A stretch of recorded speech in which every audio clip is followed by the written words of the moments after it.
ang pakikinig ng ating mga ka-vibes, lalong-lalo na si Adrian Sabroso. Sabi niya, good morning, darling Alex. Aba, may pa-darling Alex. Darling mo. Mula sa Rosario, Cavite, sabi niya, tutok na sa 923 FM Radio. Ang lupet. 923 FM Radio. William Martel, magandang umaga. Gloria King, Gerard Viciano, at syempre si Sari Lerma. Magandang umaga. Lagi daw sila nakatutok. Ay, tama yan, di ba? Lalo na ngayong Lunes na hindi mo alam saan mo kakagilapin yung iyong motivation. Oo. Pero isipin mo na lang din, Pebrero na. So, kung nabayaran mo na yung mga pinagkautangan mo nun sa credit card, lahat ng December ng pagyayabang mo nung January. Yan. O, nung January naman, kailangan mo iraos ngayong Pebrero. Oo, di ba? Kaya maging tanda na sa iyan, maghinay-hinay ka sa paglalabas ng pera at sa mga bagay na hindi mo na kailangan.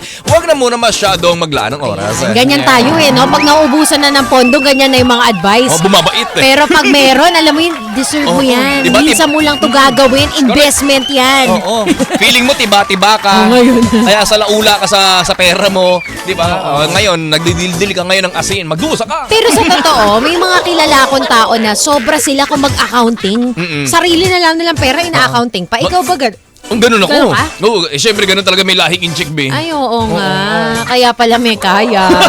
May kayang... Hindi mo siya kaya, diskaya. Hindi totoo. Ganun ka. Ay, may app ka na gamit? Wala. Pero nililista mo. Oo, lista ako. Galing. Saka talagang minomonitor ka sa ATM.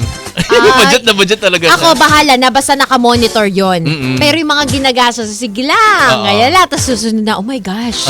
Kailangan ko na mag-withdraw sa Oh my goodness. Uy, may times na, ganyan ako.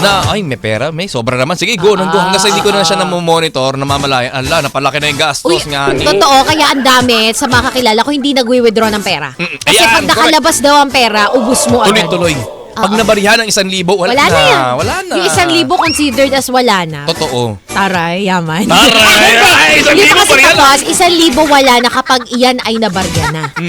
Kasi syempre, yan na yung ipapamigay mo. Galante ka eh. O kuya, sa'yo na to 50. Galingan mo pa! Gilang! Yaman ko, Galingan mo pa!